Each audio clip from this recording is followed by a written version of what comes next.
Welcome to This Song Is Yours, the podcast where we dive deep into the art of songwriting, chat with some of the most exciting artists in the world, and explore the stories behind their songs. I'm your host, Simon Fink, and as always, thank you very much for joining us. Our guest this week on the podcast is Rowena Wise. The critically acclaimed singer and songwriter from Margaret River in Western Australia has spent the last few years quietly building one of the most compelling stories in Australian independent music. Since breaking onto the scene in 2018, she has taken her music to the UK, Europe, the USA and Canada. She's shared stages with the likes of Ballpark Music, Folk Bitch Trio and Paul Dempsey, and her debut album Senseless Acts of Beauty earned a shortlist nomination for the Australian Music Prize in 2024. This week, she returns with her sophomore record, Bad Things Feel Good, a stunning and raw collection of songs that tackles the multitudes of what it is to be human and the duality of transformation within a person. It is a beautiful record that asks a lot of its listener, but gives back even more. Today, we are sitting down with Rowena Wise to talk about the songwriting across Bad Things Feel Good and how the process became a form of therapy. We discuss how music has been a part of her life since she was 8 years old, and what it looks like to sit down and write a sophomore record when your debut album connected with audiences and critics the way that Senseless Acts of Beauty did. Now, we want to say a massive thank you to Emma for her help with today's episode and give you a friendly reminder that Bad Things Feel Good, the sophomore record from Rowena Wise, is out now. You'll find links in the show notes on where you can stream it and keep up to date with everything that Rowena has going on, including tour dates across Australia later this year. While you are in the show notes, please make sure you subscribe to This Song Is Yours and come follow us on Instagram and on TikTok. It really does help us out and it keeps you across all new episodes, guests, and everything else that we have going on. Our playlist feature is also live on our website as well as our merch. So please head along to thissongisyours.com if you'd like to find anything related to the pod right there. But let's get into it. We're not going to keep you any longer. Here is our conversation with Rowena Wise.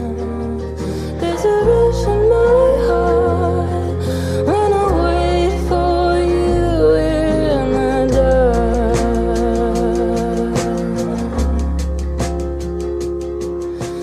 dark. Please welcome to This Song Is Yours, Rowena Wise. Rowena, hello. How's it going? Hi, I'm good. How are you? Doing very well, thank you. Thank you so much for dropping by the podcast and giving us some of your time in what I imagine is probably a fun week, a hectic week, all of the above kind of week. How is the album rollout treating you so far? Well, it's good. I actually decided to disappear into the wilderness inland from the Northern Rivers for a week last week with no phone reception. So I'm feeling really refreshed. So I think I timed that well, just a week ahead of the album dropping. I think that's kind of that's a really nice way to do it. I think sometimes, I know we've spoken to some songwriters and musicians on this podcast who release week. You can see that there's like a imminent level of stress almost. So maybe disconnecting just as you come back to it might be a nicer approach almost. You've got it's like a palate cleanse in a way. Oh yes, it definitely feels like that. Love it. I firstly want to say congratulations on this beautiful record that you're putting out this week.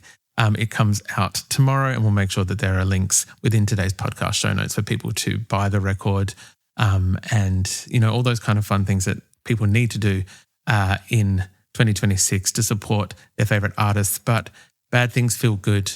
It is the sophomore record from yourself. Congratulations on this record. I guess I kind of want to ask, there's an asterisk at the end of that sentence, at the end of the title. Are we allowed to talk about the asterisk or is that open for interpretation? Yeah, of course. The asterisk is, I actually had somebody ask me today. I wanted to put the asterisk on at the end of the album title because for me, it made more sense having a little more of a spacious, nuanced, sort of unfinished album title, because the asterisk is sort of like an unspoken, it's the start of like an unspoken footnote. Essentially, that is that implies that not all bad things feel good, and a lot of there's a lot of exceptions to that statement. I think that statement by itself would been too simplistic, because the album is about the album is about allowing the experience of pain and difficult times to shape you and to eventually grow and have some clarity and maybe transform as well. In that sense, it's a good pain, but in the moment, I think bad things just feel bad. But you can definitely come out the other end, and this album relates to that. Every song is a different theme, but it is about telling a story that isn't quite clean. I know that when we try to tell ourselves a clean story about love and morality and who we are, it's not very easy. So I like that the asterisk implies that unfinished thought, that people listen can fill the gaps in there through the songs. I do kind of like it. I think that it does allow for a little bit of extra thought for the listener or the reader of the title to kind of reconsider, as you said, the simplistic nature of a statement like that, and kind of question whether it is as simple as once thought. It is a beautiful record. You kind of like hinted at it then, that the themes across this record discuss almost like, I want to say, the duality in a way, or like those in-between spaces of not everything being as clean-cut or a simplistic story, that there are obviously multitudes to lots of different of life's heartaches, heartbreaks, and just living life as a human these days as well. Yeah, totally. I think sometimes desire and rebellion or self-sabotage can feel like really thrilling in the moment, but that doesn't mean that pain itself is good, or that harm should be romanticized. It's just like more acknowledging that, like, we live in these really more morally complicated gray areas sometimes in the human experience. I was wondering whether you might be able to share how you approach songwriting about those kind of topics, because I think that there is and don't get me wrong, some of the best songs in the history of music have been, love songs or songs about heartbreak that deal with those issues, maybe from like a one perspective kind of approach. But I think that there is a power, there is a real beauty and art to, and not simply to be hyperbolic because we're chatting, but I think this album kind of embodies that there is a real talent, for lack of a better word, in being able to articulate those spaces and those kind of situations. And you do it quite well, but wondering, what is the process of reaching a song like that? How do you make that decision, and what inspires that? And then how do you articulate it in a 3 to 4 minute folk kind of song? Well, I guess it's different for everyone as an artist. When the art is a therapeutic thing. For me, the songs came from a place of longing to hear the songs that I was needing to hear at the time, and realizing I had to write them myself from the stuff I was going through. All the songs I wrote when I was touring a lot, and I was moving between cities and coming home briefly and then leaving again, and that displacement gave me a really unusual view of my own life and some sort of objectivity in a way. I would step away from situations like relationships and mental health, and then I'd return to it and then realize it looks completely different. And all these songs sort of came out of the works quite gradually like that. I was going through a heartbreak at the time and some difficult periods with my mental health, and fairly major changes in how I understood myself, and it felt like a sort of coming of age moment, sort of growing pains of adulthood, really, trying to figure out where my place was. And it was nice to feel a sense of displacement, definitely, when writing these songs. I find it easier to write when I'm away from home. less distractions, and my sense of self is a lot more malleable in like a liminal place, like a train or a hotel room or backstage somewhere. I kind of love that, though. I know that for some people it is a very it can be a very private process. It can be a very sacred process, and for some that they might like or prefer the comfort maybe of home or a place that they know. And I think that it's interesting to hear you say, obviously, that a sense of displacement maybe helped disconnect from that and have the ability to look at it from different angles. The debut record that came out, I want to say 2 years ago, Senseless Act of Beauty, obviously resonated with people, saw quite a bit of success, saw you tour across the world, across the UK, the US, Europe, was also shortlisted for the Australian Music Prize. Wondering whether when you put out an album and it hits people the way that it does and it really resonates with them, does that sense of a follow-up, and I'll say in inverted commas for people who are listening to the podcast, does that ever play into it? Is there ever any pressure or any thoughts of, oh man, now I have to do the same thing again in a way almost? I think, yeah, totally. I mean, I think it'll be pretty normal for any artist's ego to feel a sense of responsibility to try and deliver work that resonates just as powerfully as a previous work. I know that there's that quote, I don't know whose it is, but you're only as good as your last work. And maybe that's true. Maybe it's more about your last work is just a snapshot of who you are and what you're doing at the time. And it's probably a bit more accurate. Since recording this album and starting to put out these songs, I've realized I don't really care as much about trying to follow suit in my album Senseless Acts of Beauty. Like, this is a very different album. Like, that first album was about love and rebuilding a sense of self and loss, and it was a more recognizable emotional arc. Something broke within me after going through a really tumultuous relationship, and I was trying to put myself back together. And this album, With Bad Things Feel Good, I realized I was suspicious of the idea of the self being neatly rebuilt. I was more interested when I was writing this record in the grey areas, the in-between state where you've outgrown one version of yourself, and you've not yet become the next version. And I'm more interested now in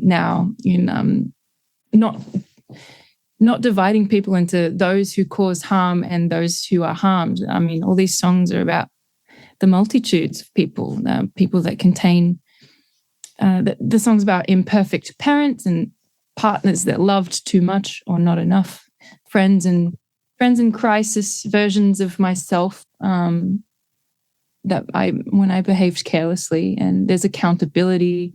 There's also compassion for the fact that people inherit patterns and they do not always know how to break them. So yeah, it's more about the grey areas. And because it's so different, I don't compare it to the first record too much. Yeah.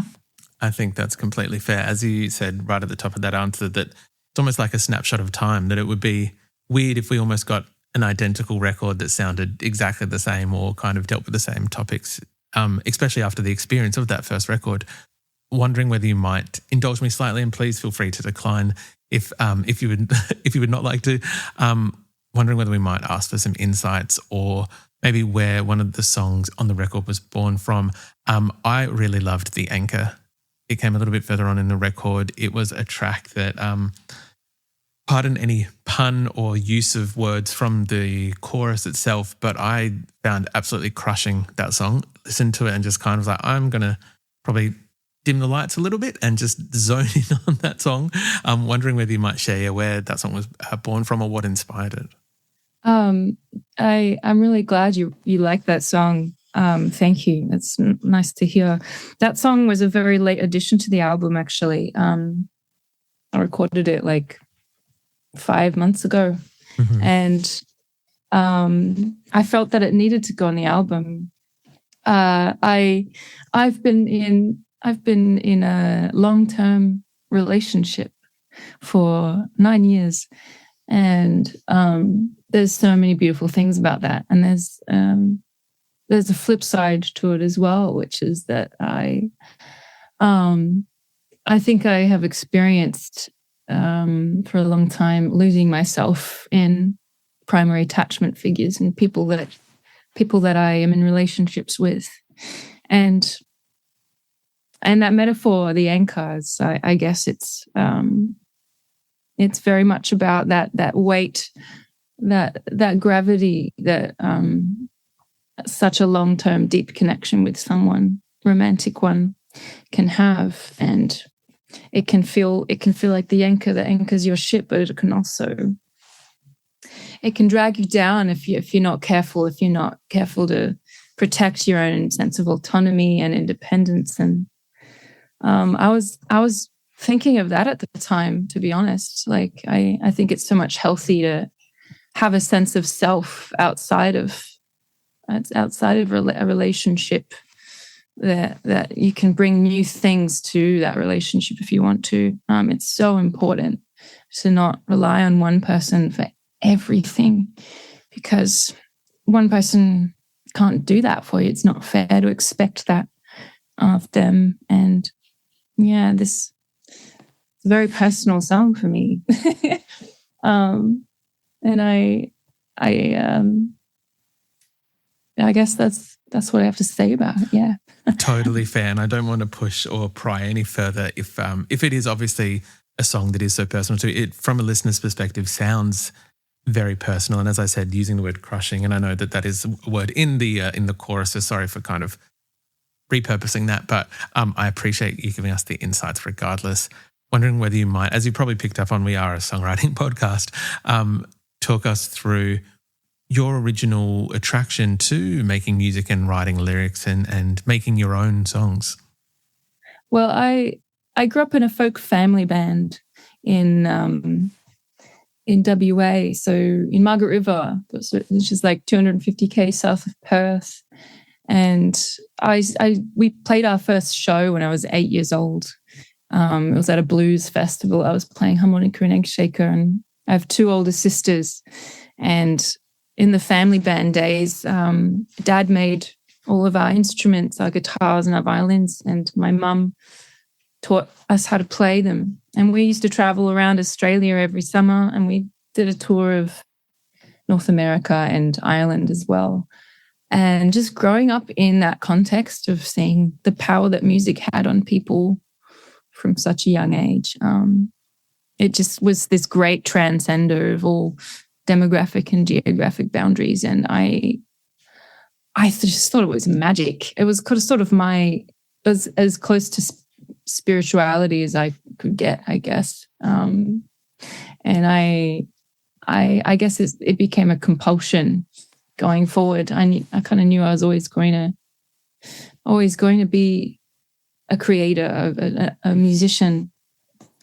And growing up listening to a lot of folk artists like Joni Mitchell and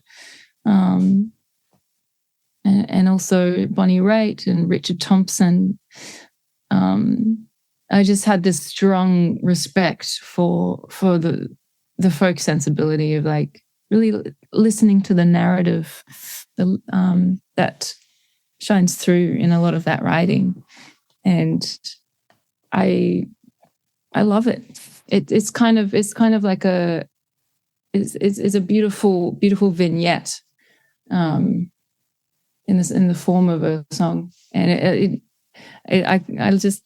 I've lately been listening to a lot of interesting new bands in my catalog, like Kraftwerk and like Jamie XX, and they're not lyric driven at all. They're the opposite.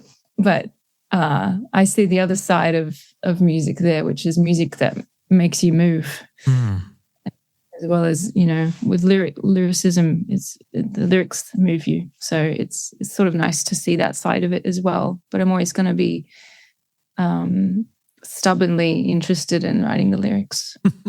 Which I think as a songwriter of folk music is definitely nothing wrong with that whatsoever. I think there is a power to dance and electronic music that's almost primal in a way, but there is almost the similar or same beauty in the songs that make you feel like, I guess, still primal, but in a different kind of way, almost more internal primal in a way. There are actually, I think there's quite a few dates across September, October and November in support of the record, taking it across Australia. Wondering whether there is a certain track that you found, I feel like it's unfair to say is a favourite, because that's not, we don't play favourites with the kids, but is there one that kind of stands out as the one you think is resonating the most with you in that live setting at the moment? Yeah, definitely. I have a lot of fun playing Blood Ties, which is the first single I put out in this family of songs, and I love playing it because it's super, super catchy. It's got this understated power to it. Playing it with the live band, and yet, despite its catchiness, as well as its catchiness, it's about some really heavy stuff.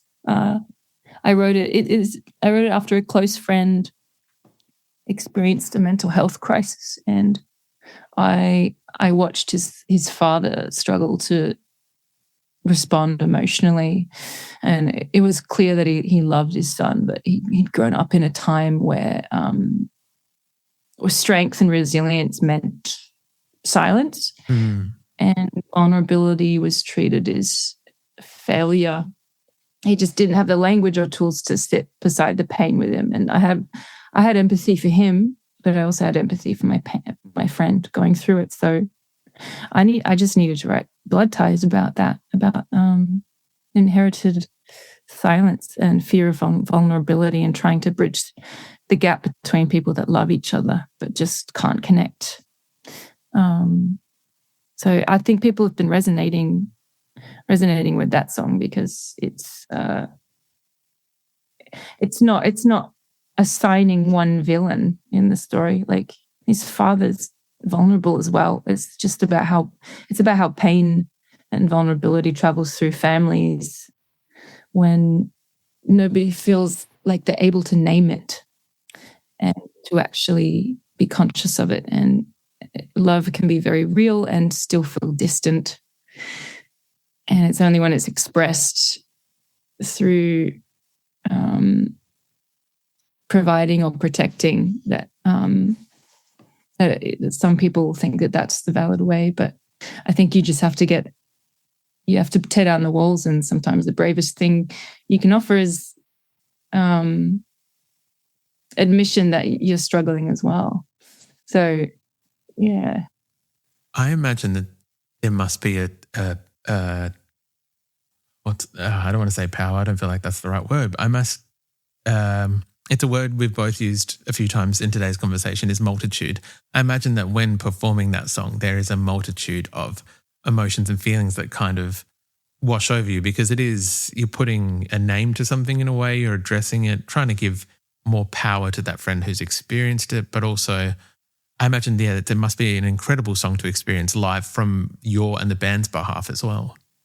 Yeah, it's yeah, totally. I think it's just the funnest riff to play on guitar as well.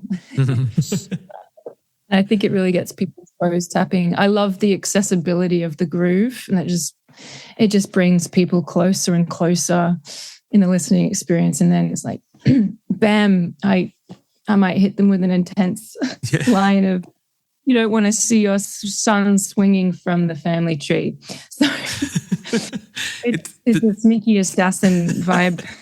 I was going to say it's the juxtaposition of those two, which kind of like it just sneak attack in there, which is incredible. Thank you very much for sharing that with us. We are going to make sure we're going to make sure that all of the live dates are in today's show notes for people to see if you're coming to a town near them and purchasing a ticket. We're going to try and make it along to your Adelaide show in September, I believe. So yeah, really excited for that one. Wondering whether you might tell us, usually we wrap up our conversations, Rowena, asking our guest what's on high rotation for them. What are they currently listening to? For yourself, is there anything that's getting a thrashing on your stereo or streaming service or wherever you might play music? Yeah, I've been listening a lot to Angel Olsen. Her album Big Time is just such a big soundscape of an album, but it feels so intimate in the writing. It's a really interesting album. I've been pretty obsessed with one of the songs on the album called All the Flowers, which feels like it combines domesticity and like a bit of this melancholic existential wandering. And I really relate to that because I'm a big fan of people that want to live a bit more of an examined life and try and figure out where the hell they are sitting in the universe. And that song just, I don't know, it tears me apart every time. I love it. It is a beautiful record. I feel like it's very like the way, like I guess the arrangements are very 1960s, 1970s, but it's modern production and the songwriting across that album is just beautiful. So fantastic choice. Love that. Rowena Wise, thank you very much for coming onto the podcast. The brand new record, Bad Things Feel Good, Asterix, is out tomorrow. And we'll make sure that there's links for people to purchase the record and follow you on social media. But thank you again for coming for a chat today. I appreciate it. Thanks, Simon. Have a good day.